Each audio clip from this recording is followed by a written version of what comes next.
or we can say that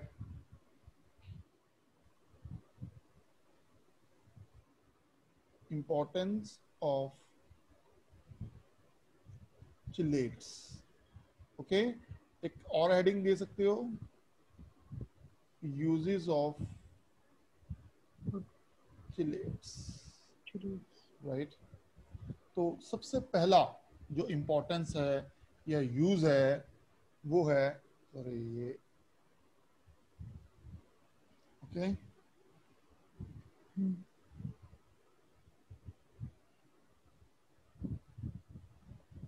chelates, okay, are used in the softening of what water. Chelates are used in the softening of hard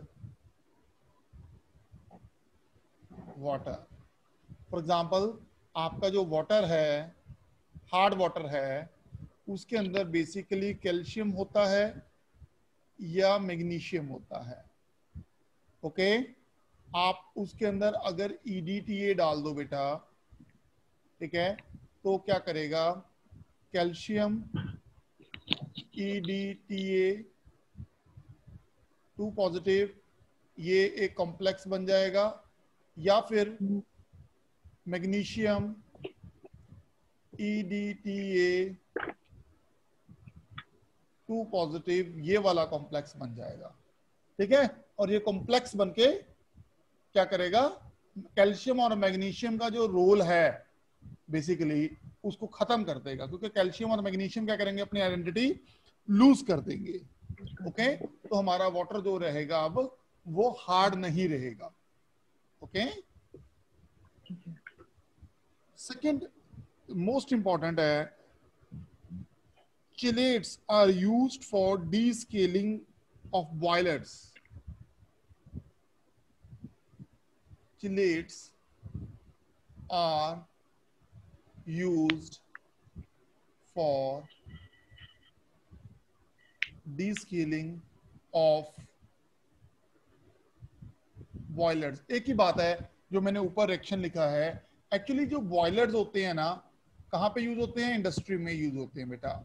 ठीक है, industry में steam का बहुत ज्यादा use होता है, तो इसलिए क्या करते हैं वो लोग गर्म करते हैं पानी एक अलग से कंटेनर में. ठीक है, जैसे आपका प्रेशर कुकर हो गया. तो अगर आप घरों में भी किसी बर्तन में पानी गर्म करते हो ना, then what you will observe a white layer with the walls of the container. होता है ऐसे, white layer with the walls of the container. Okay, calcium carbonate, magnesium carbonate, okay, ये वाली ये लेयर बना लेते हैं बेटा. ये लेयर नॉन कंडक्टिंग होती है, इसलिए जितनी हीट हम देते हैं उतनी हीट अंदर नहीं जा पाती, इसलिए हमें ज्यादा फ्यूल लगाना पड़ता है. इसकी वजह से क्या हो जाता है, जो एफिशिएंसी है बॉयलर की वो खत्म हो जाती है. जो एफिशिएंसी है बॉयलर की वो खत्म हो जाती है. ठीक है बेटा, तो इसकी एफिशिएंसी को बचाने के लिए ओके, हम लोग क्या करते हैं, उसकी डीस्केलिंग करते हैं. डीस्केलिंग मतलब उसके अंदर ये EDTA वगैरह डाल देते हैं, उसकी वॉशिंग करते हैं, वॉशिंग करने के बाद सब कुछ ड्रेन आउट कर देते हैं. ओके, जिससे क्या होता है, ये जो साइड की दीवारें हैं ये फिर से क्लीन हो जाती हैं और इनको हम लोग यूज करना शुरू कर देते हैं. ओके, एक्चुअली क्या होता है, इसके ऊपर ये जो मटेरियल जमता है इसको बोलते हैं scale. Okay, sludge and scale. तो बेसिकली ये स्केल होता है, तो इस स्केल को रिमूव करने को हम बोलते हैं डीस्केलिंग. बेसिकली सबसे ज्यादा यूज कहाँ होता है, ये बॉयलर्स के अंदर.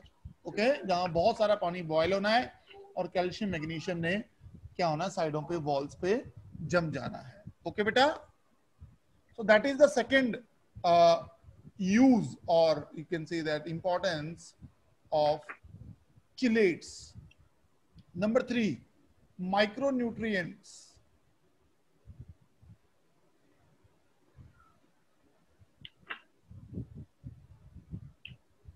Okay, in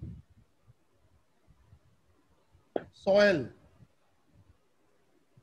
added in the form of complex compound। आपको पता है फसल को ग्रो करने के लिए जिंक भी चाहिए और मेटल्स भी चाहिए। अगर वो मेटल हम डायरेक्टली डालेंगे तो क्या करेगी, वो फसल को खराब कर देगी। इसलिए हम क्या करते हैं, उनको कॉम्प्लेक्स फॉर्म में डालते हैं। कॉम्प्लेक्स फॉर्म में क्या होता है, धीरे धीरे कॉम्प्लेक्स डिकम्पोज होता रहता है और धीरे धीरे वो सारे न्यूट्रिएंट जो होते हैं वो फसल तक जाते रहते हैं। ओके, कहने का मतलब है एकदम नहीं जाते, धीरे धीरे जाते हैं, टाइम लगता है और वही टाइम के साथ हम उसको डालने की कोशिश करते हैं। बट अगर हम डायरेक्टली मेटल्स वगैरह देना चाहेंगे तो वो डायरेक्टली क्या करेंगे, एकदम पूरी फसल को खराब कर देंगे। ओके बेटा, so number 4, chelating agents, okay, are added to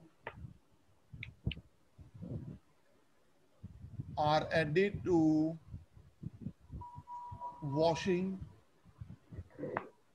powder। Chelating agents are added to washing powder to improve the performance,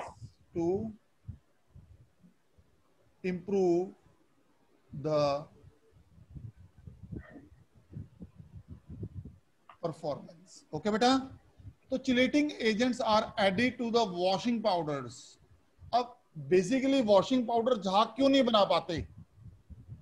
हाँ जी बेटा, वॉशिंग पाउडर झाग क्यों नहीं बना पाते? क्योंकि हमारा जो वाटर है, ओके, जिससे हम कपड़े वॉश कर रहे हैं वो हार्ड वाटर है।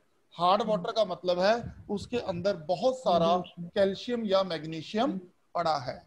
ओके, तो हम लोग क्या करेंगे, हम लोग वॉशिंग पाउडर यूज करते हैं जिसके अंदर कंपनी वाले EDTA मिक्स कर देते हैं। ओके, अब EDTA क्या करेगा? अगर मैं नॉर्मली बात करूं, मेरे पास, चलो हम नॉर्मल एग्जांपल लेके चलते हैं, मेरे पास है कैल्शियम 2 पॉजिटिव या मैग्नीशियम 2 पॉजिटिव। ओके, अगर मैं अपनी सोप ले लूंगा C17H35COO नेगेटिव Na पॉजिटिव, ये सोडियम स्टीरेट है बेटा, ये हर एक वॉशिंग पाउडर के अंदर होता है, राइट। झाग बनाने के लिए इसको हम लोग यूज करते हैं। ओके, जब हमारा कैल्शियम या मैग्नीशियम के साथ ये रिएक्ट करेगा, या तो ये बन जाएगा कैल्शियम C17H35COO ट्वाइस। ओके, ये बन जाएगा। अगर ये कॉम्प्लेक्स मैग्नीशियम के साथ बनता है तो C17H35COO ट्वाइस ये बन जाएगा, और ये सॉलिड होता है। ये क्या होता है? सॉलिड होता है, जिसको आप PPT भी बोलते हो। ओके, अच्छा, बहुत ही कॉमन सी ऑब्जर्वेशन है, ये क्वेश्चन भी आता है पेपर के अंदर। कई बार हम साबुन से हाथ धोते हैं पर कभी भी झाग नहीं बनती, कई बार हाथ पे आपको लगता है आप धो तो रहे हो पर झाग नहीं बनी, इसलिए आप और सोप लगाते हो। ओके, उसका रीजन यही होता है बेटा, क्योंकि जब आपके हाथ पे बहुत सारा कैल्शियम या मैग्नीशियम लगा होता है, ठीक है, आप उस सोप से हाथ धोने की कोशिश करते हो तो कैल्शियम सोप के साथ मिलके प्रेसिपिटेट आउट हो जाता है, और वहां पे क्या करता है, आपकी जो सोप है वो फ्रोथ नहीं दे पाती, यानी झाग नहीं बना पाती। ओके, इसीलिए हम लोग क्या करते हैं उसके अंदर, यानी कंपनी वाले क्या करते हैं, वो क्या करते हैं, वो EDTA मिक्स कर देते हैं। EDTA क्या करेगा? कैल्शियम या मैग्नीशियम के साथ कॉम्प्लेक्स बना लेगा। ओके, क्योंकि ये जो सिट्रेट आयन है ये तो मोनोडेंटेट लाइगेंड है, और EDTA हमारा हेक्साडेंटेट लाइगेंड है, यानी एक चिलेटिंग लाइगेंड है। ओके, तो चिलेटिंग लाइगेंड क्या करेगा? स्ट्रॉन्ग कॉम्प्लेक्स बनाएगा, इसलिए वो कॉम्प्लेक्स ज्यादा जल्दी बनेगा एज कंपेयर टू इस कॉम्प्लेक्स के। ओके, तो ये कॉम्प्लेक्स बना लेगा, और आपका कैल्शियम मैग्नीशियम जितना भी पानी में पड़ा होगा वो सारे का सारा खत्म हो जाएगा। अब आपका पानी हार्ड रहा ही नहीं। ओके, आपका पानी क्या हो गया? सॉफ्ट हो गया। इसीलिए वो लोग ऐड देते हैं खारे पानी में भी झाग दे। खारे पानी में क्या करेगा, खारे का मतलब क्या हो गया, कैल्शियम मैग्नीशियम आयन। उनको किसने पकड़ लिया, ईडीटीए ने। ओके, मैंने ऊपर पहले में ही लिख दिया है, वाटर में जो ईडीटीए क्या करेगा, कैल्शियम मैग्नीशियम के साथ क्या बना लेगा, कॉम्प्लेक्स बना लेगा। ओके, तो इसकी वजह से क्या होगा बेटा, हमारा जो क्या कहते हैं इसको, अब हमारी सोप जो है वो अच्छा झाग देगी। ऑलराइट बेटा, okay, let's move on to number 5। Okay, so the point number 5 is chelating agents are used to separate lanthanides and actinides. Okay,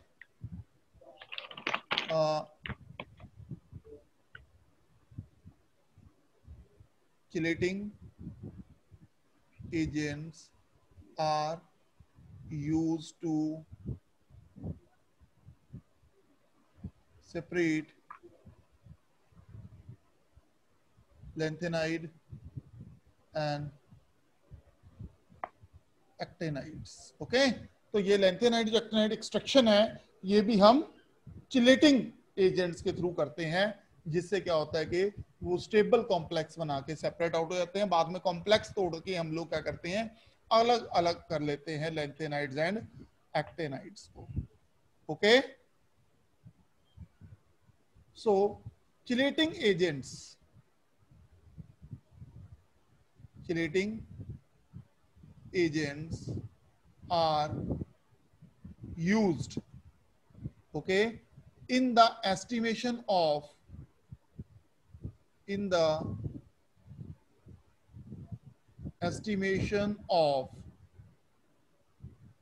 nickel 2 positive ions, copper 2 positive ions, magnesium 2 positive ions, etc. Almost all the metals, okay, using EDTA. Okay, EDTA is chelating ligand. So हम लोग वही strategy adopt करते हैं कि वो precipitate बना के filter out हो जाएगा। उन फिल्टर आउट में पता लग डालेंगे कितना कॉम्प्लेक्स का वेट है, कॉम्प्लेक्स के वेट में से हम मेटल का वेट निकाल लेंगे, मेटल के वेट से हमें पता लग जाएगा कितने नंबर ऑफ मेटल्स प्रेजेंट हैं। तो यहां से हमारी क्या हो गई है, एस्टिमेशन हो गई है कि कितनी मेटल्स हमारे पास पड़ी हैं किसी भी सैंपल के अंदर।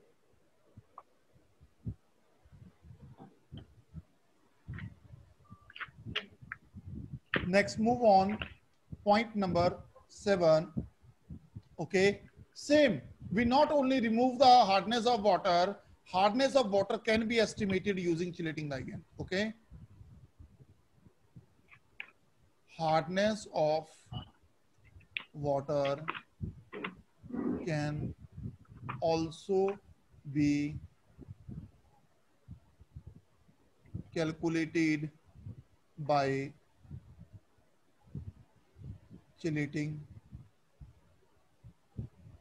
ligands. Okay, can also be calculated using chelating ligands. Okay beta, okay, तो can I rub this? उतार लिया? Okay, तो मैं इसको कर रहा हूँ rub. Now I have point number 8, and that is chelating ligands are used. Chelating ligands are used for the treatment of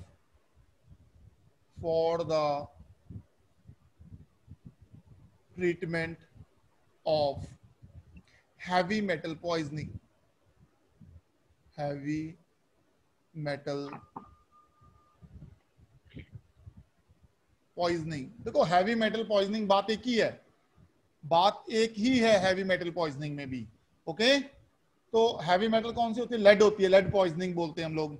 okay, तो कुछ मेटल्स होती हैं पानी में जो बहुत पॉइजनस होती हैं, अगर हमारी बॉडी के अंदर उनकी लिमिट से ज्यादा बढ़ जाए तो बंदे की डेथ भी हो सकती है उस मेटल की वजह से। बॉडी के अंदर। Okay, so that metal is known as heavy metal poisoning. Okay, so what to do, तो सिंपल स्ट्रेटजी होती है बेटा, वही EDTA डाल दो पानी में, ठीक है, जिससे क्या होगा, आपकी जो हैवी मेटल है वो सेपरेट आउट हो जाएगी और आपका पानी जो होगा वो हैवी मेटल फ्री हो जाएगा। तो ले दे के हमारे पास एक ही टेक्निक है कि आप अपना चिलेटिंग लाइगेंड डाल दो, आपकी मेटल के साथ वो कॉम्प्लेक्स बना लेगा और उसको फिल्टर आउट कर लो। ओके, उसको आप फिल्टर आउट कर लो। तो ले दे के टोटल की टोटल स्ट्रेटजी यही है। ओके बेटा, done.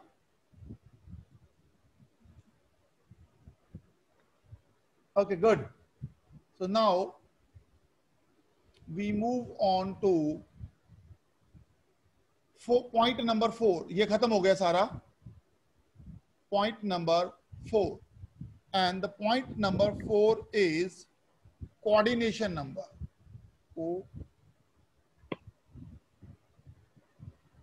Coordination number. Okay. So next is the coordination number. Okay. So basically coordination number may be defined as total number of monodentate ligand attached, total number of monodentate ligand attached to the central metal atom or ion, okay, through coordinate bond,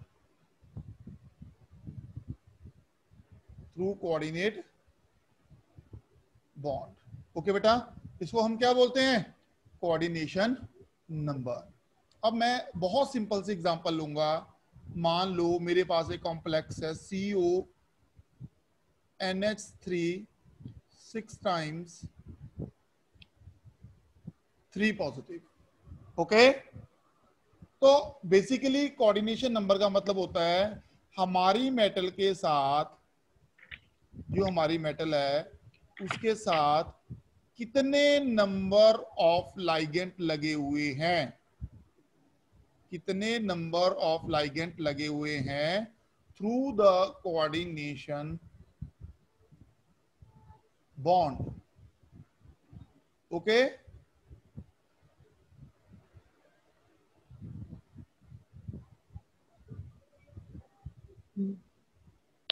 हाँ जी अनुराग, ये एक plane में है, ये ऊपर नीचे है, तो कितने लगे हुए हैं बताओ, बोलो बेटा, क्लोज करके बोलो mic.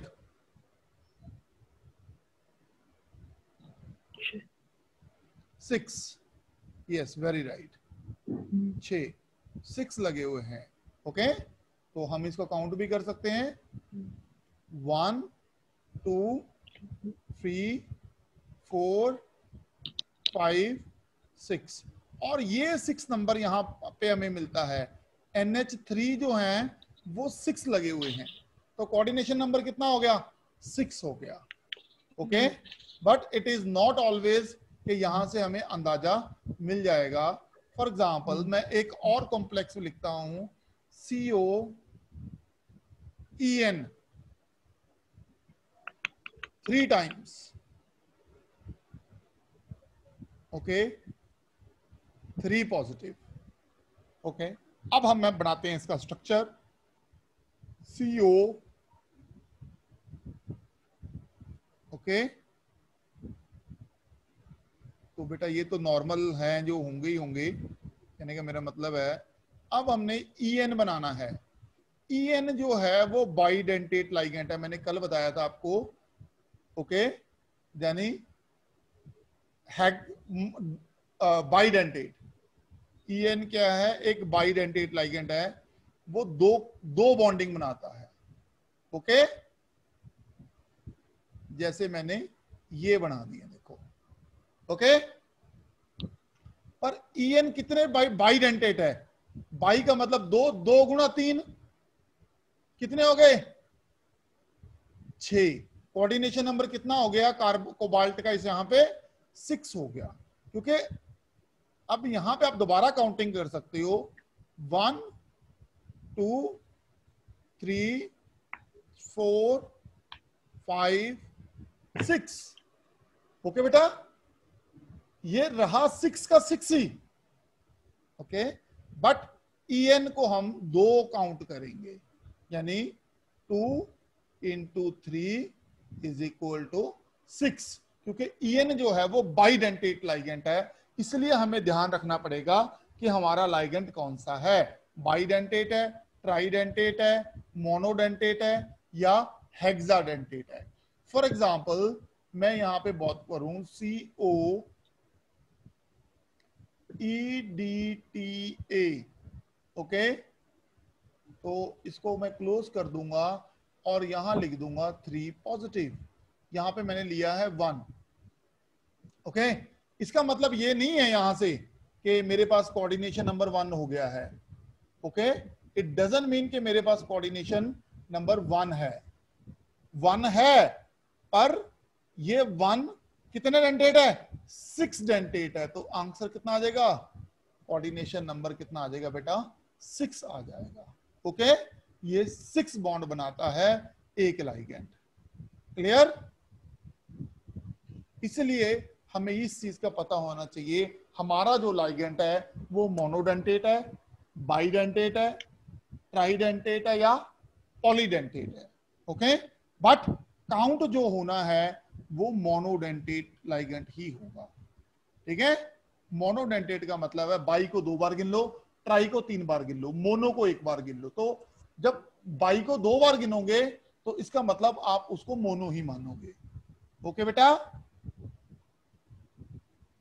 very good. So now I am going to give you some of the example related to this, okay, so that you can easily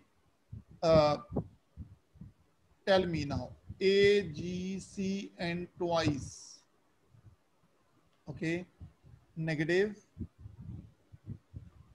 F, E, C, N, 6,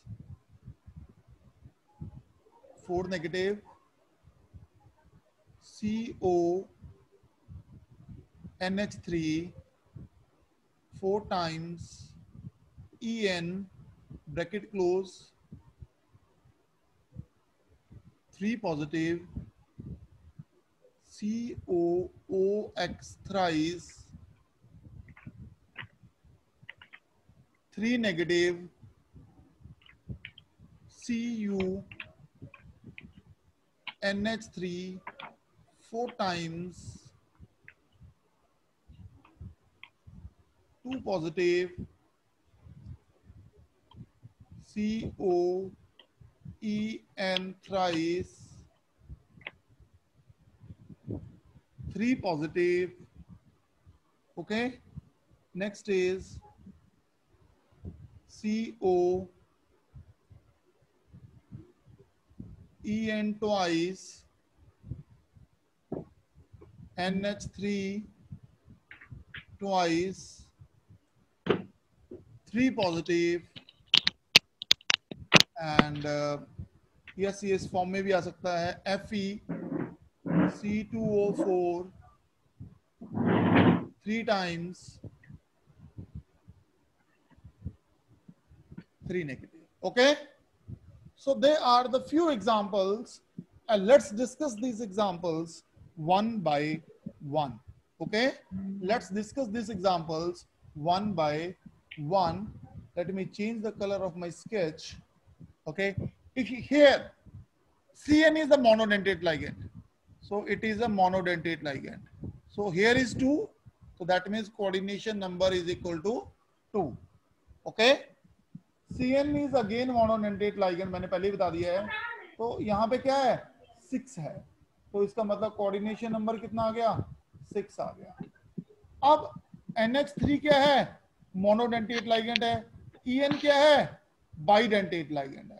इसका मतलब 4 तो ये हो गया प्लस 2 ये हो गया, इसका मतलब कोऑर्डिनेशन नंबर कितना हो गया 6 ये होगा। तो ये हाँ एक का था ना, हाँ जी हाँ जी बिल्कुल। OX ऑक्सिलेट कल बताया था मैंने, ये भी बाइडेंटेट लाइगेंड है, ठीक है। ओके। तो इसका भी कितना हो गया 6 हो गया। हाँ, ये एक मोनोडेंटेट लाइगेंड है, 4 हो गया। तो इसका मतलब आंसर कितना आ गया 4 आ गया। ये भी एक हमारा मोनोडेंटेट लाइगेंड हो गया बेटा, ठीक है। अब मैंने EN बताया बाइडेंटेट लाइगेंड है, और 3 6 हो गया। ये EN मेरा बाइडेंटेट लाइगेंड है 2, 4 और 2 6, 6 हो गया। C2O4 is my bidentate ligand, 3 यहां आ गया, तो इसका मतलब ये भी 6 हो गया। क्लियर, कोई डाउट? कंसेप्ट क्लियर है बेटा जी? गुड। हाँ। Let's move on towards our next part. Okay, and the next part is coordination number is done. Next is the coordination sphere and ionization sphere. Okay,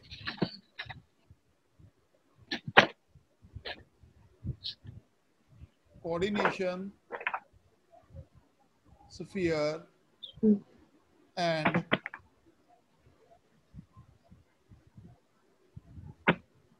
ionization sphere. Okay, don't disturb the things बेटा, आराम से बैठे हो। Okay, सो अब मैं एक metal लिखता हूं, एक कॉम्प्लेक्स लिखता हूं, CO, ओके, ब्रैकेट NH3, ये लाइगेंड हो गया 6 टाइम्स, ये ब्रैकेट क्लोज हो गई, और इसके बाहर मैंने लिखा Cl3, okay. So let's label that, okay. ये जो है CO, जो मैंने CO लिखा, that will be our central metal atom और ion, okay. Central metal atom और आयन, अगर मेटल के ऊपर चार्ज है तो आयन, अगर कैटायन ही होगा बेसिकली तो चार्ज का मतलब पॉजिटिव ही होगा, ओके, नेगेटिव नहीं होगा। Metal can not have a negative charge on it. Clear है बेटा? और इस ब्रैकेट के अंदर, ये वाली जो ब्रैकेट मैंने लिखी है, इस ब्रैकेट के अंदर जो भी लिखा जाएगा वो हमारा क्या एक्ट करेगा, वो एक्ट करेगा हमारा लाइगेंड। क्या एक्ट करेगा बेटा? लाइगेंड एक्ट करेगा। लाइगेंड 2 तरह के भी हो सकते हैं कॉम्प्लेक्स में, 3 तरह के भी हो सकते हैं, 4 तरह के भी हो सकते हैं, कितने भी तरह के लाइगेंड हो सकते हैं एक सिंगल कॉम्प्लेक्स के अंदर, ओके बेटा।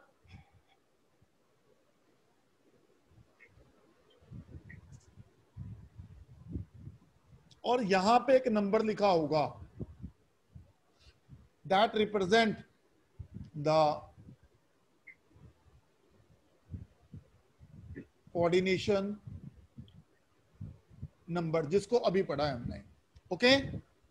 अब ये सारा कुछ जिसके अंदर क्लोज है, ये वाली जो ब्रैकेट मैंने अभी बनाई थी, सबसे पहले ये वाली स्क्वायर ब्रैकेट, दिस वन, ये वाली स्क्वायर ब्रैकेट जो मैंने बनाई थी, this is called coordination sphere.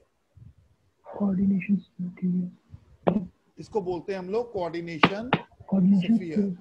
हाँ जी, तो मेटल और लाइगेंड्स दोनों कहां पे होते हैं? कोऑर्डिनेशन स्फीयर के अंदर होते हैं, ओके। और ये बाहर वाला पार्ट, ये बाहर वाला पार्ट, इसके अंदर कुछ भी पड़ा हो, okay, and this is known as ionization sphere. इसको क्या बोलेंगे बेटा? Ionization sphere, okay. I will give you one more example like K3 Fe CN6. This is a complex, okay, this is a complex. और यहां पे iron क्या हो गया मेरा, सेंट्रल मेटल एटम और आयन। साइनाइड क्या हो गया, लाइगेंड। 6 क्या हो गया, कोऑर्डिनेशन कोऑर्डिनेशन नंबर। ये ब्रैकेट क्या होगी, कोऑर्डिनेशन स्फीयर, कोऑर्डिनेशन स्फीयर। और ये पोटाशियम, पिछली बार क्लोरीन था तो इसलिए पीछे था, क्योंकि मेरा कॉम्प्लेक्स पॉजिटिव था, क्लोरीन नेगेटिव था। पहले पॉजिटिव लिखा जाता है फिर नेगेटिव लिखा जाता है। अब मेरा पोटाशियम पॉजिटिव है, मेरा कॉम्प्लेक्स के ऊपर नेगेटिव चार्ज है, क्योंकि कॉम्प्लेक्स 3 ही तरह के हो सकते हैं, मैंने आपको बताया, पॉजिटिव, नेगेटिव एंड न्यूट्रल। तो now my potassium is in the ionization sphere. Now my potassium is in the ionization sphere. Is it clear to you बेटा जी? चलो, तो ये आपको हो गया है पूरी तरह से क्लियर। आई डोंट थिंक इसके अंदर कोई प्रॉब्लम होगी। हाँ, एक प्रॉब्लम आ सकती है, वो मैं आपको बताता हूँ। जैसे ही मैं इसको पानी में डालूंगा, इस कॉम्प्लेक्स को पानी में डालूंगा बेटा, इस पूरे पार्ट को कुछ नहीं होने वाला, सिर्फ यहाँ पे 3Cl नेगेटिव आ जाएगा। ओके, 3Cl नेगेटिव आ जाएगा, यानी यही क्लोरीन था जो आयोनाइजेबल था, इसीलिए इसको बोल दिया हमने ionisation sphere.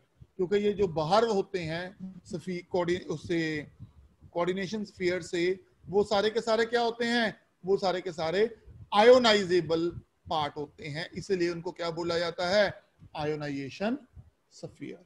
Is it okay बेटा? चलो, मैं इसको कर रहा हूं rub. Okay, so now I moved on toward my 6th portion. Okay, that is the oxidation number and oxidation state. Okay, that is the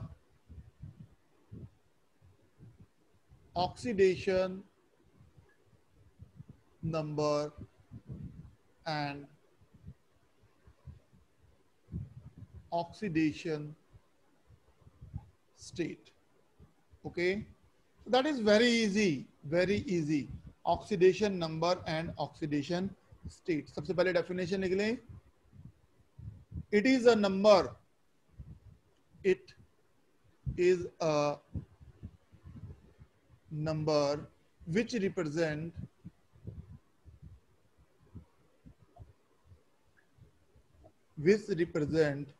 the electric charge, the electric charge which an atom has,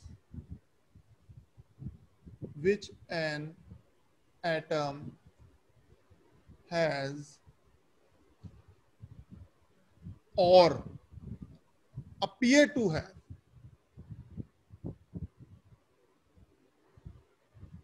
appears to have, okay, comma, when combined with other atom,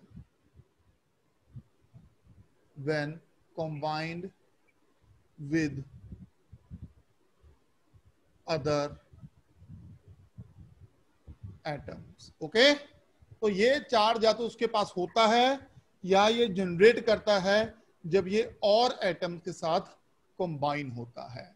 तो मैं 2-3 complex लिख रहा हूं यहाँ पे, CONH3 6 times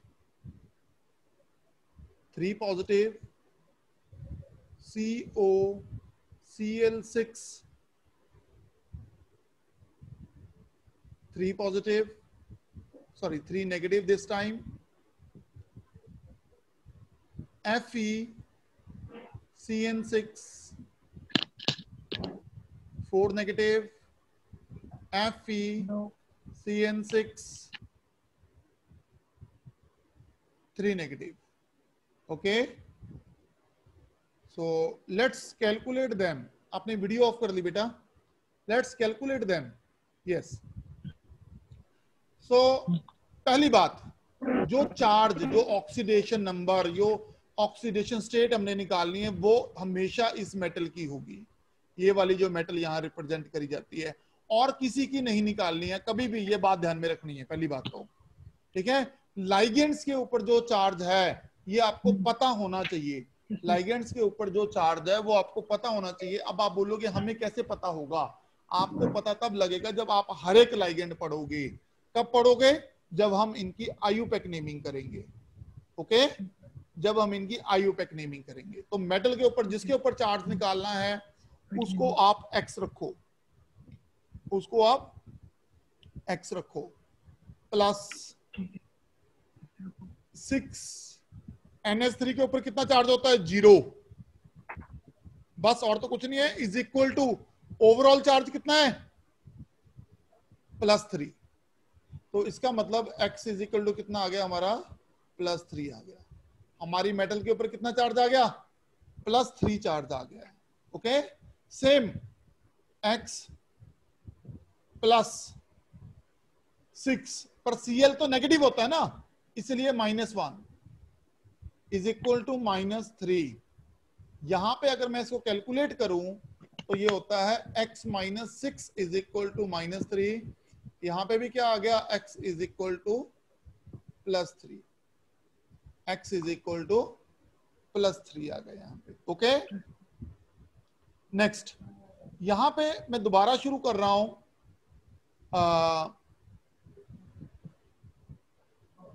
x, इसको मैंने x ले लिया, +6 into -1 is equal to -4। Okay, क्योंकि साइनाइड के ऊपर -1 होता है, Cn नेगेटिव होता है बेटा। कैलकुलेट करो, x -6 is equal to -4, x is equal to +2। तो कितना चार्ज आ गया? +2 चार्ज आ गया।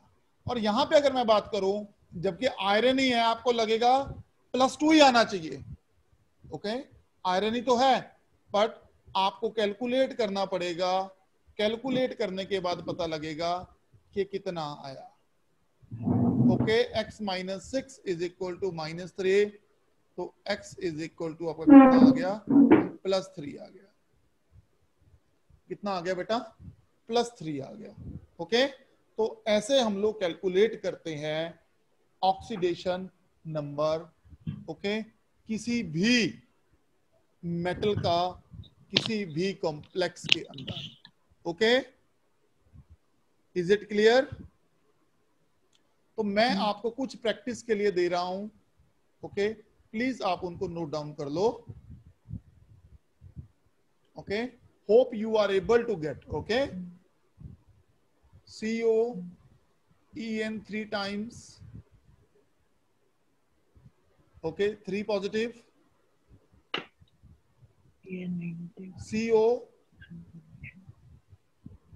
COEN twice. NH3. SO4. Okay, only positive. NiCO capital, ये कार्बन मोनोऑक्साइड वाला है, 4। ओके, इसके ऊपर निकालना है। CO NH3 5 Cl।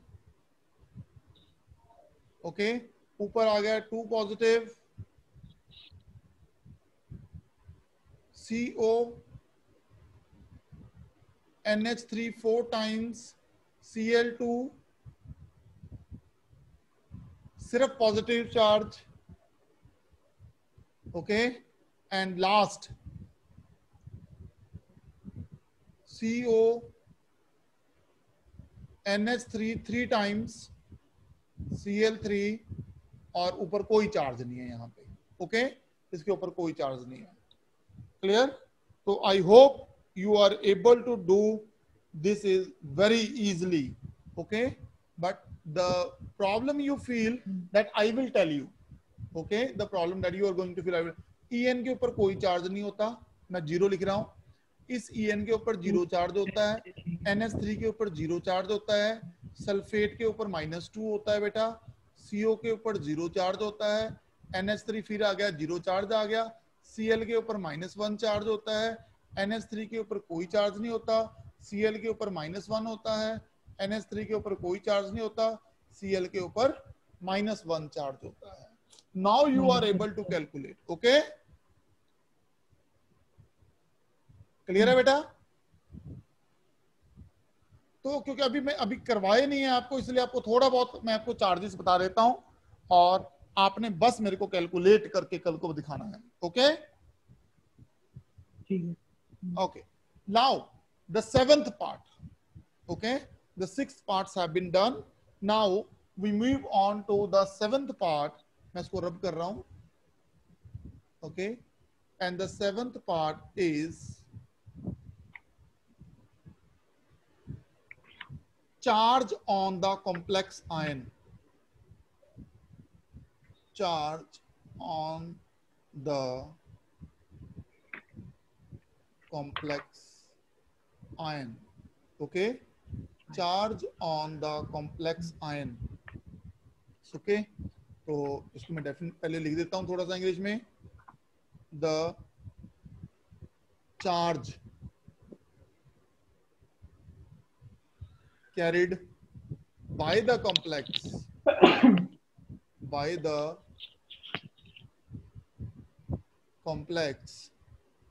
ion is the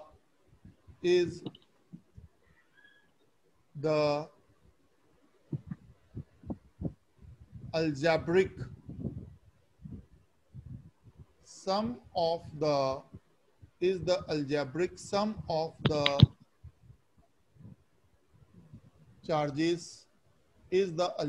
sum of the charges carried by the central metal ion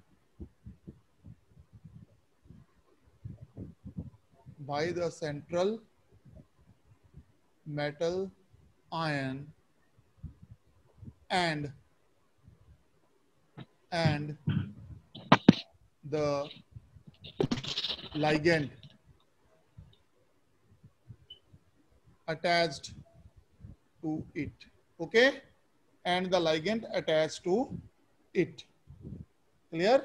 तो यहां पे कहने का मतलब है मैंने एक कॉम्प्लेक्स लिखा, मुझे उस कॉम्प्लेक्स के ऊपर चार्ज बताना है कितना आएगा, तो मैं सिंपली ऐड कर दूंगा जितनी मेरी मेटल पे चार्ज है और जितने मेरे लाइगेंड्स के ऊपर चार्ज है. Okay? So I am taking very simple example, से सिल्वर Cn ट्वाइस, और ये x मुझे कैलकुलेट करना है कि कितना होगा. ओके? तो सिल्वर के ऊपर +1 चार्ज होता है, ये मुझे पता है, +2 साइनाइड के ऊपर -1 होता है, तो इज इक्वल टू कितना आ गया x. So 1 - 2 is equal to x - 1 is equal to x. तो कॉम्प्लेक्स के ऊपर कितना चार्ज आ गया? -1 चार्ज आ गया. क्लियर? ऐसे ही CO NH3 Cl3 और ऊपर कितना आ गया? X. ओके? यहां मुझे पता है कोबाल्ट के ऊपर +3 चार्ज होता है.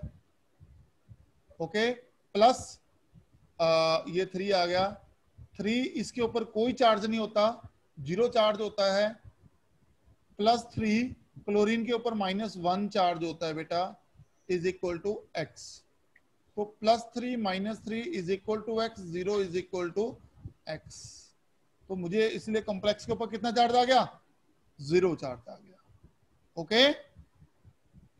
Next we move on FeCN6.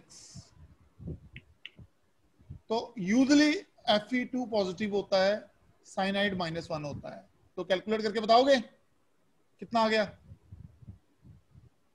+2 +6 × -1 is equal to x. +2 -6 is equal to x, -4 is equal to x, -4 is equal to x. Clear? Could doubt? No, sir. Good. So this is the overall charge. Okay. And I think that's all for today. We have done lot of coverage. We have already done. Okay. Today's topic is effective atomic number. So today's topic is effective atomic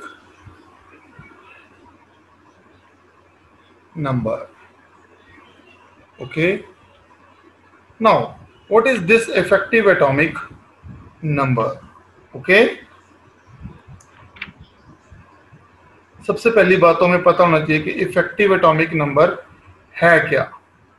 okay. तो effective कहने का मतलब है हमारे पास कुछ ना कुछ what you call that. सबसे पहली बात, to explain the stability of complex. Okay. To explain the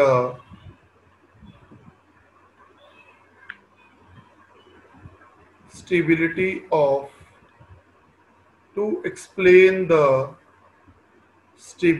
of complex, Sidgwick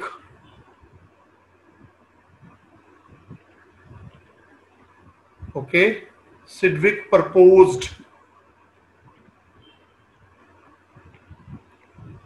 effective atomic number EAN, short में लिखा जाता है EAN. ओके बेटा. हम कहते हैं हमारे पास नोबल गैसेस हैं. ओके. जिसमें एटॉमिक नंबर है 2, एटॉमिक नंबर है 10, atomic number 18, atomic number 36 and so on. Okay. So Sidgwick ने इन numbers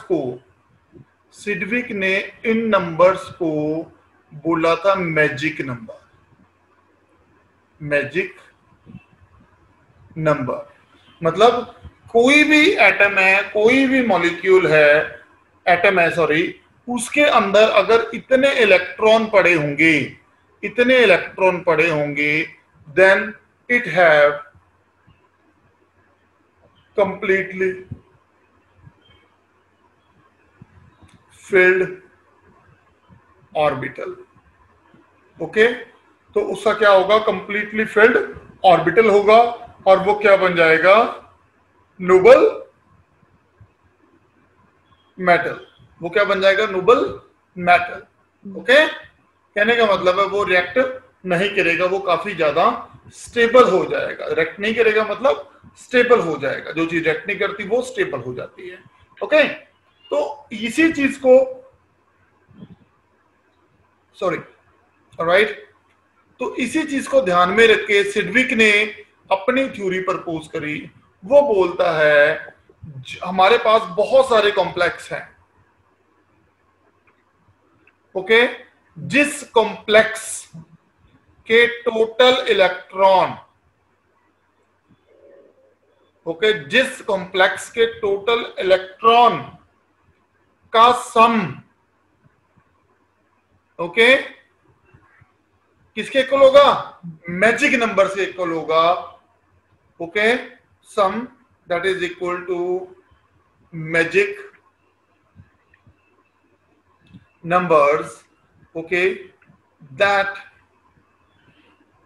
complex are very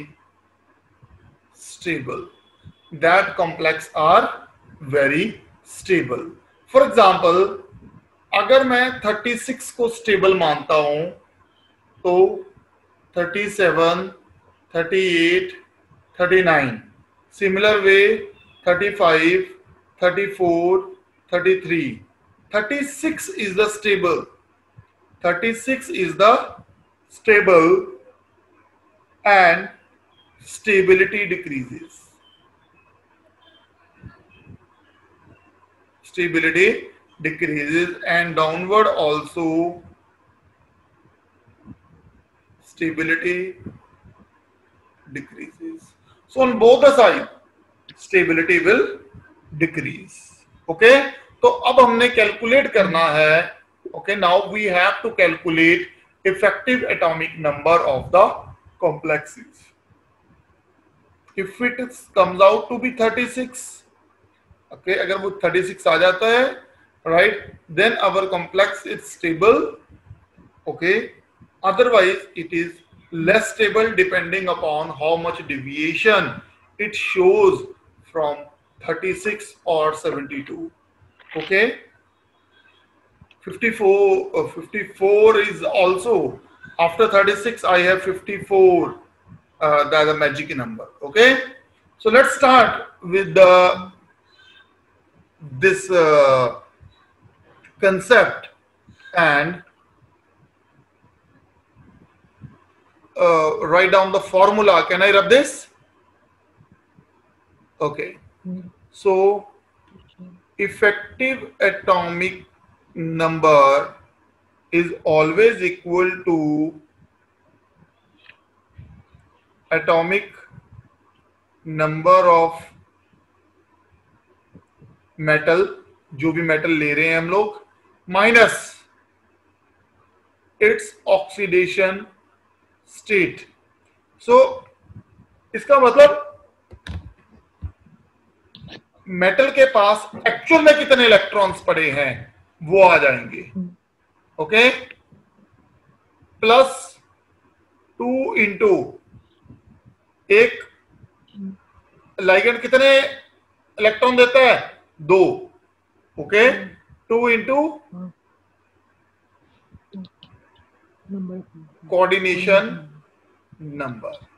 okay, अगर इन सब का सम हमारे पास 36 आ जाता है या 54 आ जाता है, then our compound is found to be stable. तो कंपाउंड की स्टेबिलिटी अगर आपने देखनी है तो उसके दो तरीके अभी तक मैं आपको बता चुका हूं. पहला EAN और सेकंड मैंने आपको बताया था चिलेट्स. ओके, सेकंड मैंने आपको बताया था चिलेट्स. ओके, चलो मैं अभी आपको एक कॉम्प्लेक्स देता हूं, जैसे for example K4 Fe CN6 Fe CN6. इस कॉम्प्लेक्स को जब मैं तोड़ूंगा then it will become K positive, 4K positive basically, plus Fe CN6 4 negative. मुझे इफेक्टिव एटॉमिक नंबर सिर्फ मेरे कॉम्प्लेक्स का चेक करना है, इस पोर्शन का चेक करना है, effective atomic number. Okay, effective atomic number तो कैलकुलेट कर दूं, बट मेरे को ये नहीं पता मेटल के ऊपर चार्ज कितना है. तो जब मेरे को नहीं पता है तो मैं कैलकुलेट कर दूंगा उसका oxidation number. Plus 6 into -1 is equal to -4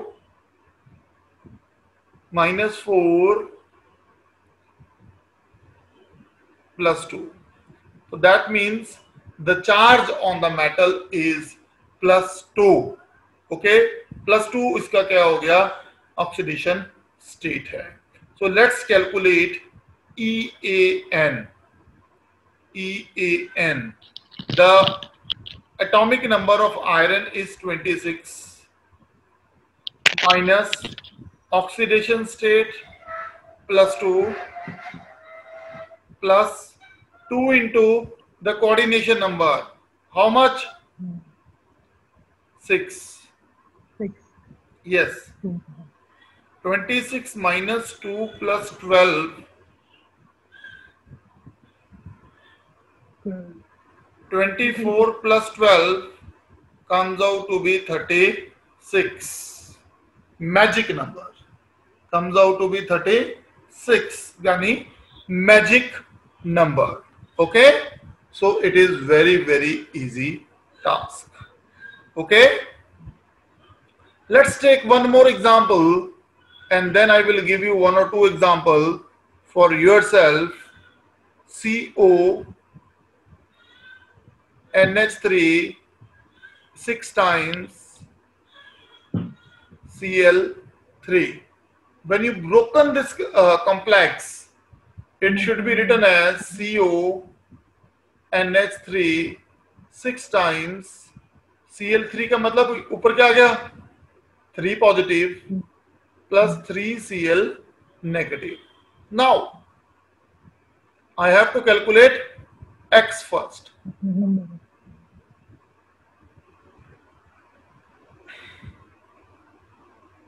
So X comes out to be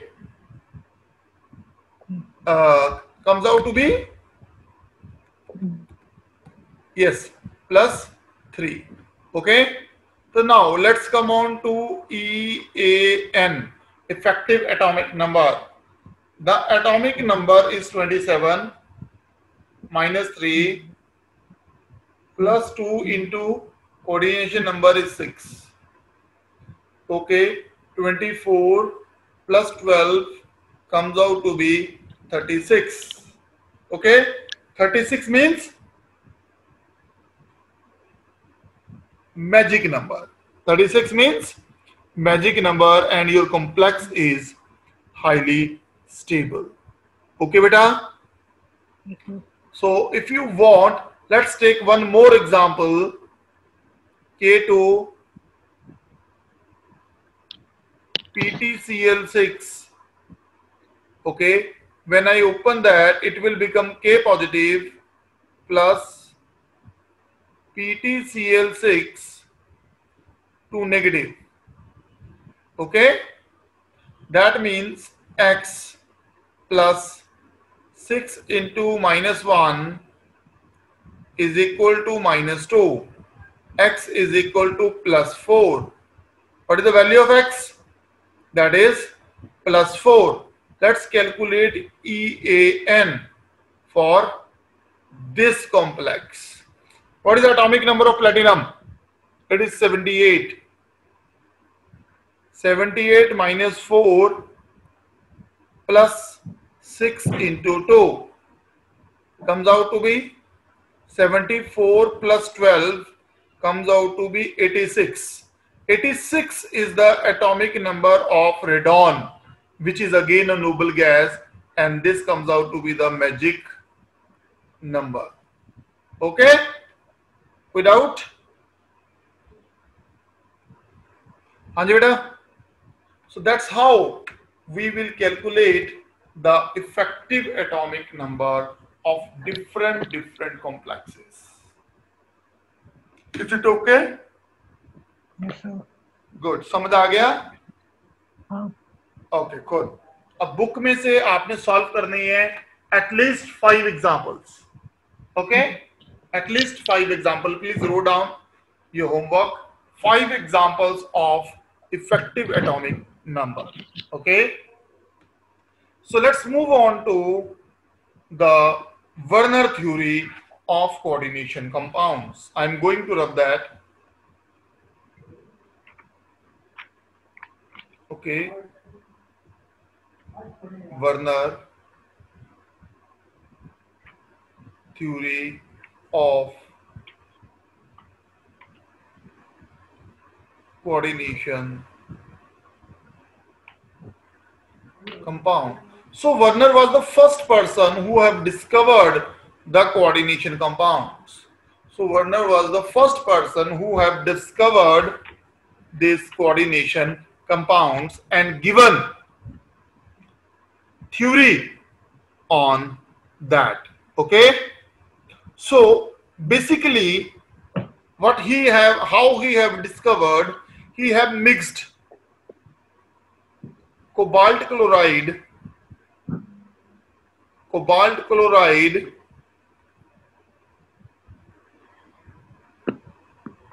Okay, I have taken cobalt chloride in 4 times. First of all, he will add excess of ammonia. Then he will continuously decrease the quantity of ammonia. He continuously decrease the quantity of ammonia. When he mixed these, okay, the orange yellow color came. Orange yellow color came, right? So when he mixed them, the pink color is came. So this shows pink color. Ratio change करने का मतलब है complex कुछ और बन गया है. Okay, पहले ऑरेंज येलो था, अब वो पिंक हो गया. देखो कलर ही चेंज हो गया है. ओके, यहां पे जब और चेंज करा तो it become violet. VIOLET, sorry, violet. Okay, and यहां पे हमने चेक करा, it turns to be green. It turns to be green. तो यहां से क्लियरली पता लग रहा है जैसे जैसे आप कंसंट्रेशन चेंज कर रहे हो अमोनिया की, आपका जो कॉम्प्लेक्स है वो चेंज होता जा रहा है. ओके, तो इसको ध्यान में रखते हुए बेटा वर्नर ने कुछ पोस्टुलेट दिए और फिर उन पोस्टुलेट्स के बेस के ऊपर जो ये कॉम्प्लेक्स बने हैं COCl3 into 6 molecule of ammonia, इसको एक्सप्लेन करा. COCl3 into 5 molecules of ammonia, COCl3 into 4 molecules of ammonia, COCl3 into 3 molecules of ammonia. Okay, ये जो 4 कॉम्प्लेक्स हैं, इन 4 कॉम्प्लेक्सेस को उसने एक्सप्लेन करा. Right? So it all depends upon the ratio of ammonia. The cobalt chloride will remain. We just change the amount of ammonia. On this basis, the color of the complex has changed. This means this complex number 1, complex number 2, complex number 3, and complex number 4 all are different. All are different. They are not same. Okay, so what are the postulates of Werner theory? Can I rub this? Yes, sir. All right, so next is the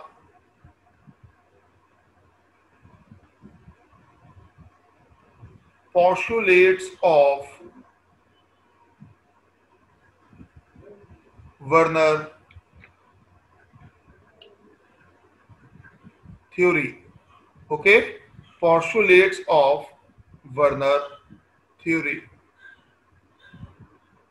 The very first postulate is metal have 2 types of valencies. Metal have 2 types of, her metal के पास 2 type की valencies होती हैं बेटा. That is primary valency and secondary valency. Okay, primary valency and secondary valency. Okay बेटा. Point number 2, primary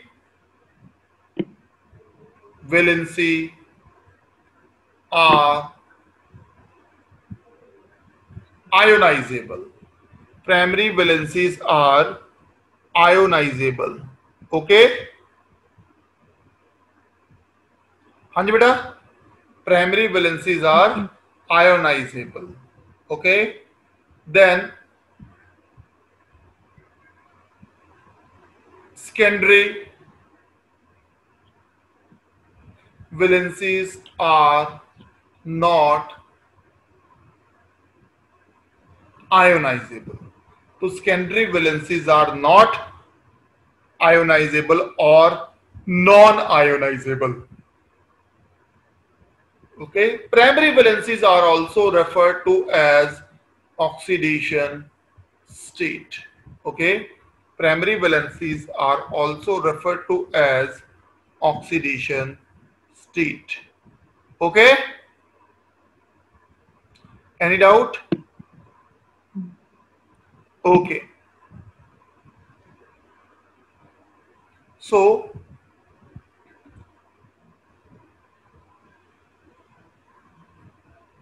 a little bit addition more here.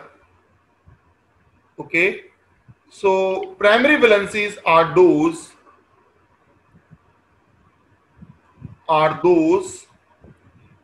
which a metal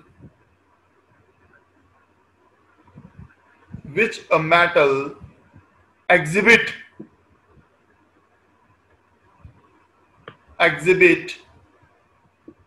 in the form of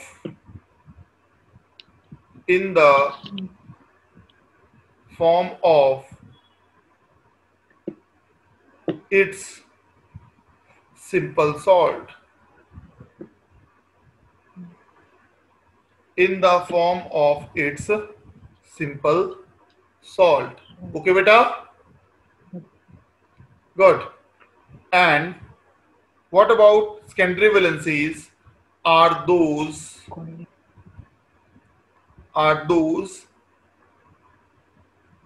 which a metal exhibit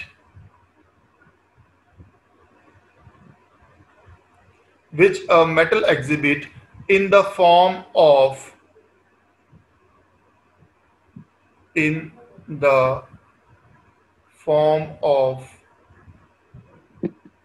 complex. Okay, and they are referred to as coordination number, and they are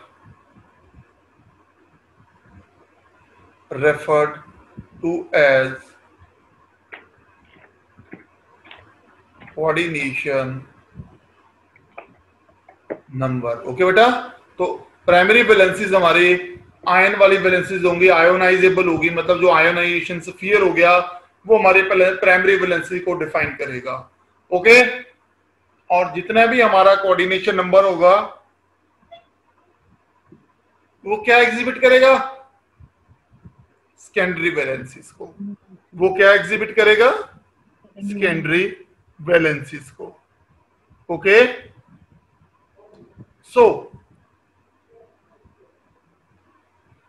I am giving you one simple question, sometimes asked, not every times. Okay, how many primary and secondary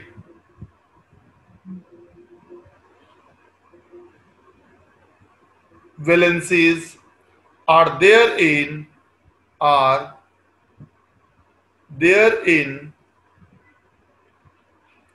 K4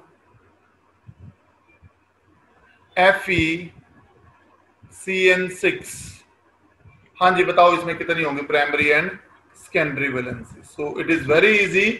so all you need to do is, आपने इसको पहले तोड़ना है. So it will become 4K positive plus FeCN6. So this is the ionizable part. How many ions are there in the ionizable part? 4. तो primary valency कितनी होगी? 4. And secondary valency always referred to as oxidation number. So what is how many oxidation number is there? 6. Okay, तो secondary valency कितनी होगी? 6. So this is the answer of this compound. Okay, चलो ये हमारा पहला postulate हो गया आपका, सॉरी 3 पोस्टुलेट हो गए यहाँ तक. ओके, नेक्स्ट लेट्स राइट मैं इसको रब कर दूं? Okay, then number 4 is every metal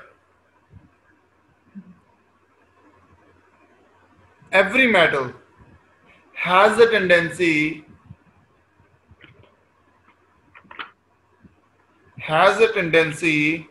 to satisfy both its primary and secondary valencies. Okay, primary and secondary valencies. Primary valencies are satisfied by negative ions.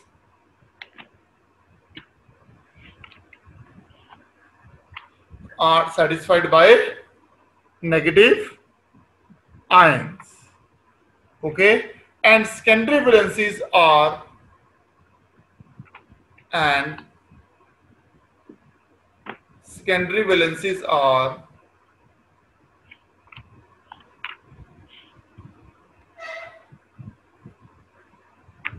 satisfied by neutral molecules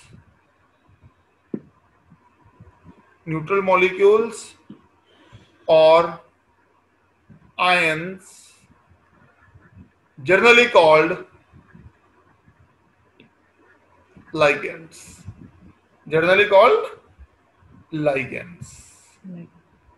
हाँ जी, okay. Next is number 5. The secondary valencies are always directed towards the fixed position. Okay, the secondary valencies are always directed towards the fixed position. Okay, in space.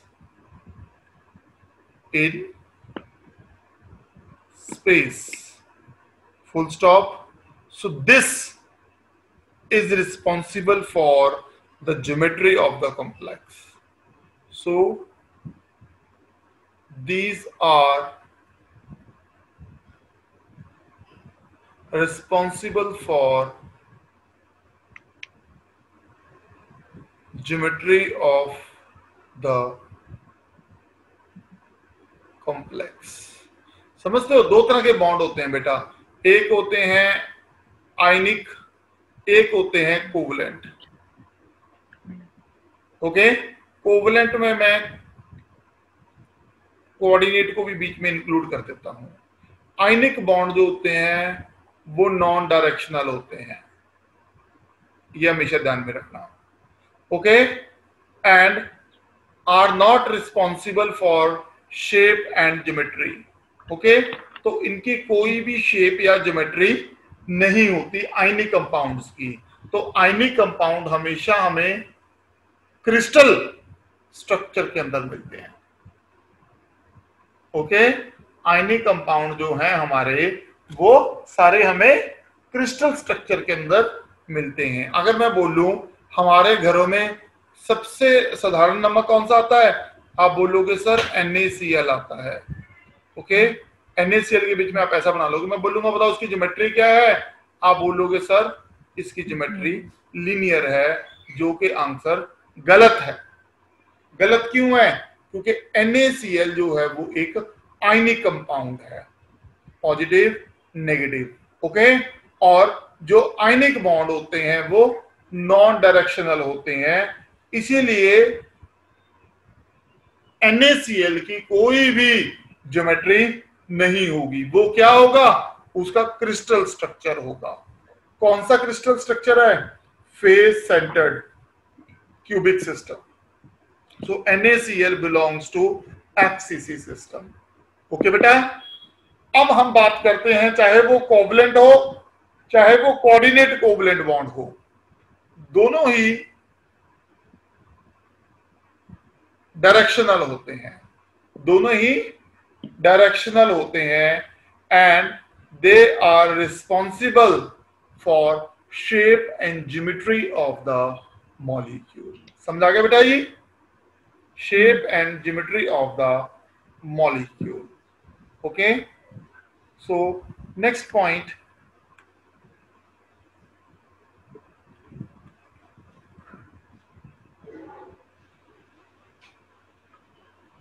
the secondary valencies I have already told you. Okay, so they are responsible for the stereochemistry of the complex. Okay, so secondary valency are responsible for the stereochemistry of your complex. Okay, so that's all about the postulate of the Werner theory. Okay, now take 2 minutes and learn all the postulates. Okay, please go through all the postulate. There are only 6. Take only 2 minutes. After 2 minutes I am going to rub that and we'll start with the explanation of structure. कौन से वाले? जो अभी 4 बनाई थी, on the basis of Werner theory. Okay.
Okay.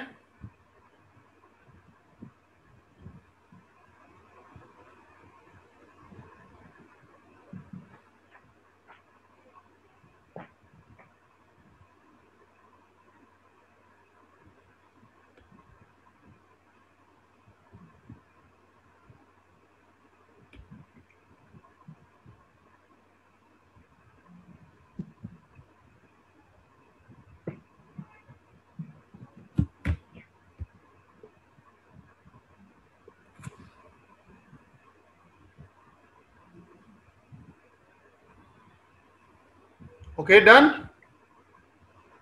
चलो मैं इसको रब कर रहा हूं. अनुराग will try to explain the structures. Okay, so with the help of this 8 postulates. Okay, 8 से 6 मैं भूल गया नंबर काउंटिंग में, but you know that है ना, जितने भी थे मतलब, right? So let's move on and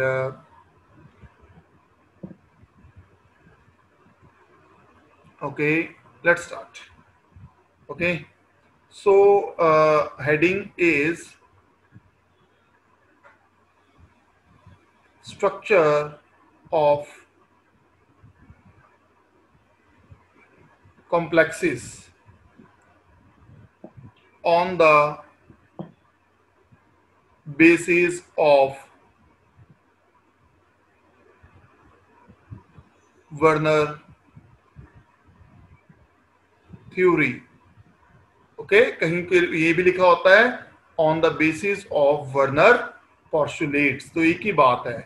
तो पोस्टुलेट भी थ्योरी के ही थे। ओके बेटा, तो सबसे पहले हम लोग एग्जांपल लेते हैं। आवाज आ रही है बेटा? COCl3 into 6 molecule of ammonia। Okay बेटा, सो ध्यान में रखना, उसने ये कॉम्प्लेक्स लिया and we know that cobalt has 3 primary valencies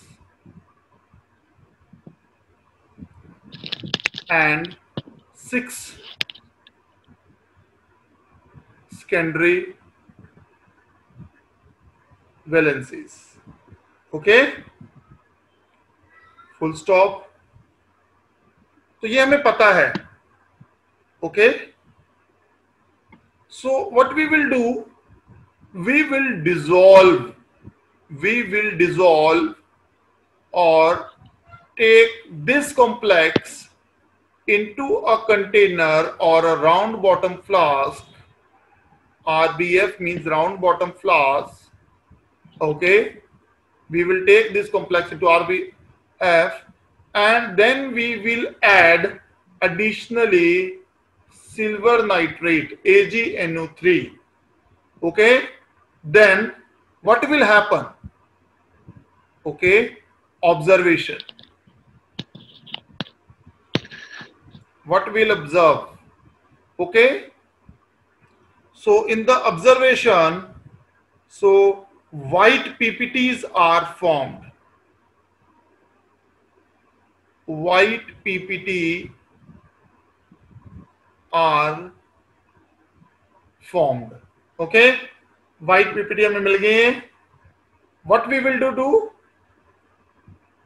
Filter those PPTs।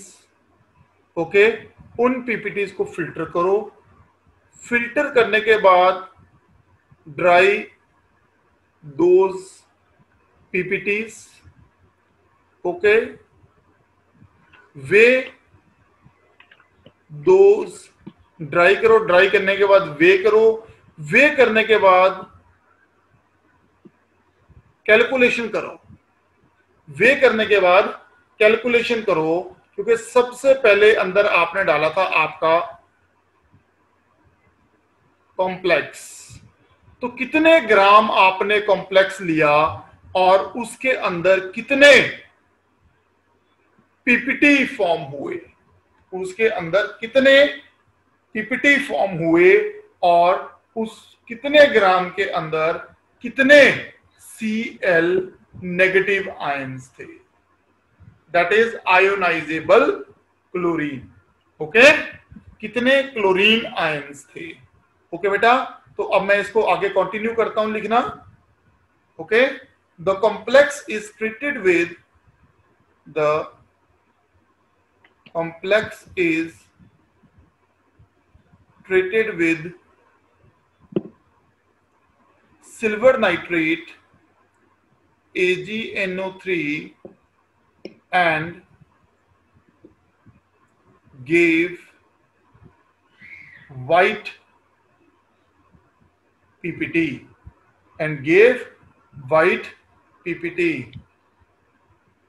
on the basis of the amount of white PPT, okay, it was estimated that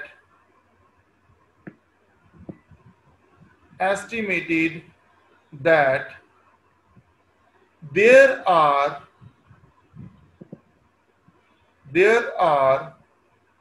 3 ionizable okay, ionisable कौन से होते हैं? जो कॉम्प्लेक्स के बाहर होते हैं। Okay, chlorine present. Okay, ionizable chlorine present in one molecule of the complex. In one molecule of the complex. Okay, clear? Thus, the complex may be written as the complex may be written as CO NH3 6 times और 3 chlorine जो है वो बाहर है। Okay, तो इनकी structure क्या होगी बेटा? तो इसकी स्ट्रक्चर बहुत आसान है। CO 6 वाली ज्योमेट्री कौन सी होती है हमारी? ऑक्टाहेड्रल होती है, हमें पता है ये चीज। ओके, 6 वाली ज्योमेट्री कौन सी होती है? ऑक्टाहेड्रल होती है। NH3 अच्छा, मैं एरो नहीं बना रहा हूं, पर ये NH3 वाले सारे के सारे क्या है? कोऑर्डिनेट बॉन्ड है। ओके बेटा, ये सेम प्लेन में है और ये बाकी जो दो हैं वो above and below the plane है। अब मुद्दा आता है, हमारे पास अभी भी 3 क्लोरीन हैं जो आयोनाइजेबल हैं। तो दैट इज 1 क्लोरीन और chloride ion, that is another chloride ion, and this is the full and final last chloride ion. So basically हम इन्हें इसको रिप्रेजेंट कर दिया, पर इनको काउंट कभी नहीं करना ज्योमेट्री बताते हुए। क्यों? क्योंकि ये 3 जो हैं वो हमारी प्राइमरी वैलेंसीज हैं, आयोनाइजेबल वैलेंसीज हैं। और ये जो प्राइमरी या आयोनाइजेबल वैलेंसीज होती हैं, ठीक है, they are non directional and they are not responsible for shape and geometry of the molecule. तो जब भी आपने शेप और ज्योमेट्री देखनी है तो इन 3 के अलावा देखनी है। हमें हमेशा शेप और ज्योमेट्री के अंदर क्या देखना है? सेकेंडरी वैलेंसीज देखनी है, सिर्फ और सिर्फ सेकेंडरी वैलेंसीज हमने देखनी है। क्लियर है बेटा? चलो, so this is the my first structure. कोई डाउट बेटा? अनुराग, कोई डाउट बेटा? No sir. ओके, समझ में आ गया ना? हाँ। Okay, good. अभी मैं क्या करूंगा, अभी हम लोग थोड़ा सा ही चेंज करेंगे इसके अंदर। ओके, ज्यादा चेंज नहीं करूंगा। And whatever the changes that I am writing in red. Okay, whatever the changes I am writing that in red. Okay, तो first change, if we talked about the change, पहले बात तो हमने जो complex लिया है वो लिया है अब 5NH3 वाला। Okay, similar way cobalt has 3 primary valencies and 6 secondary valencies. ये लाइन कभी भी चेंज नहीं होगी क्योंकि हम कोबाल्ट के बारे में बोल रहे हैं। कोबाल्ट का तो नेचर वही रहेगा जो है, उसकी प्राइमरी वैलेंसीज फिक्स है, उसकी सेकेंडरी वैलेंसीज भी फिक्स है, ये कभी भी चेंज नहीं होगा। Okay, the complex is treated with AgNO3 and gave white PPTs। Okay, and gave white PPTs, ये हमें पता है, उसने व्हाइट PPT दे दिए। On the basis of amount of PPT formed, okay, it was estimated that there are 2 ionizable chlorine present. Okay, तो पहले 3 थे, अब कितने हो गए? 2 हो गए हैं। Okay, thus the complex may be written as, तो एक क्लोरीन यहाँ पे कम हो गया है, ये यहाँ पे कितना रह गया है, ये यहाँ पे 5 रह गया है अब, और एक क्लोरीन जो है उसने दोनों वैलेंसी जो है वो सेटिस्फाई करी हैं। मतलब एक क्लोरीन ऐसा है बेटा जिसने प्राइमरी वैलेंसी को भी सेटिस्फाई करा है और उसने सेकेंडरी वैलेंसी को भी सेटिस्फाई करा है। ओके, जब ऐसा है, ओके, जब ऐसा है तो हम कॉम्प्लेक्स फिर कैसा बनाएंगे? Okay, how do we form a complex? What should be our exact complex then? What is the structure of the complex? Okay.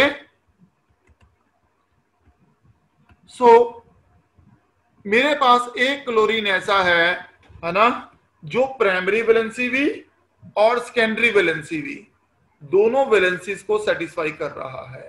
तो यानी एक मैंने यहां पे क्लोरीन लगा दिया बेटा, तो आप खुद देख लो, ये क्लोरीन ने एक तो ब्लैक बॉन्ड बनाया है यानी सेकेंडरी, एक बॉन्ड जो मैंने बनाया है वो मैंने प्राइमरी बनाया है उसी क्लोरीन के साथ। ओके, और ये वही रहेगा NH3, ये 3 है। ओके, कुछ चीजें रब हो गई थी but I will draw it again. So this is the my not first I have already done it. This is my structure number 2. This is my structure number 2. Any doubt? Same काम करा, वैसे complex लिया, उसके अंदर silver nitrate डाले, जो precipitate आए उनको फिल्टर करा, ड्राई करा, वे करा, कैलकुलेशन करी, जिससे हमें पता लगा कि वहां पे 2 आयोनाइजेबल क्लोरीन जो है वो प्रेजेंट है in one molecule of the complex.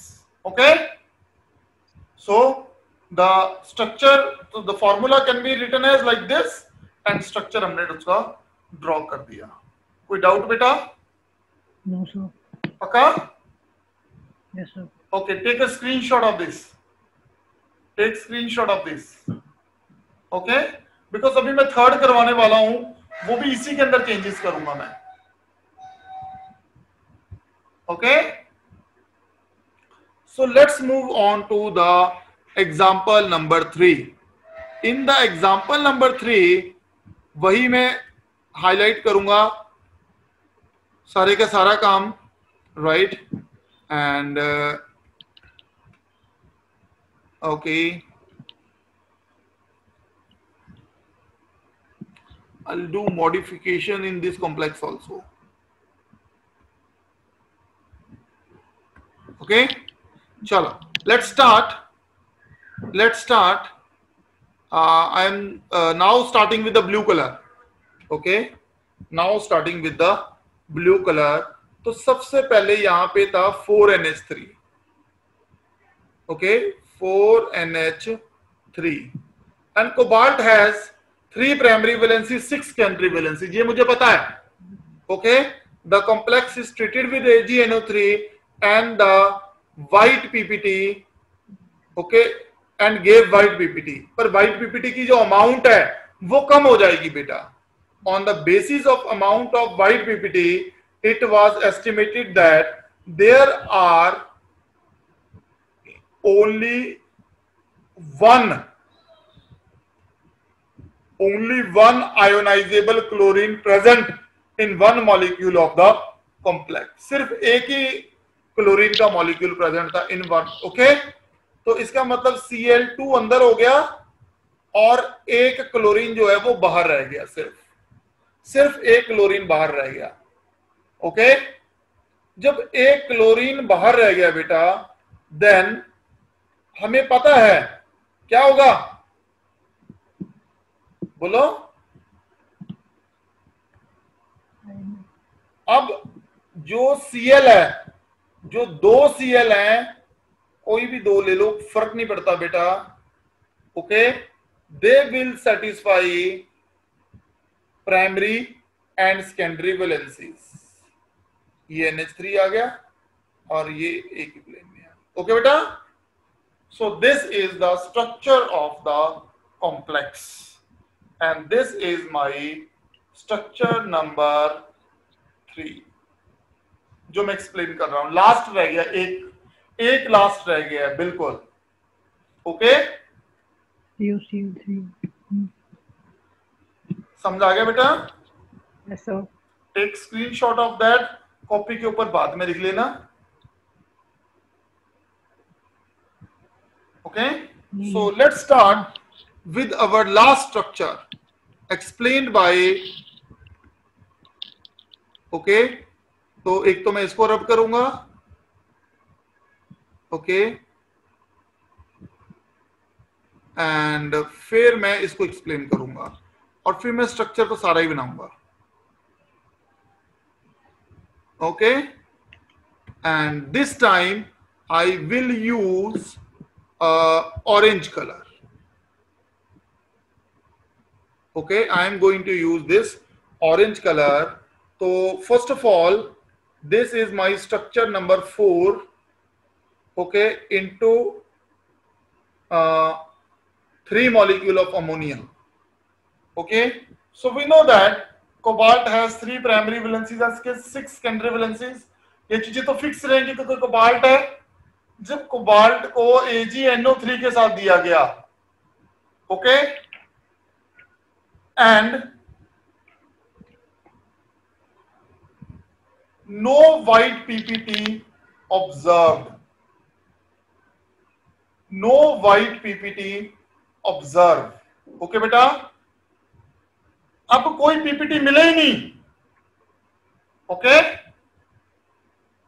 Clear है बेटा? तो ये लाइन नहीं आएगी, ये वाली लाइन अब नहीं आएगी, ये लाइन कट जाएगी। Okay, okay, it was estimated that there are no ionizable chlorine present in one molecule of the complex. Okay, so there are no ionizable chlorine present in one molecule of the complex. Okay, तो complex को कैसे लिखोगे? तो यहां पे मैं दोबारा लिख देता हूं पूरे को काट के,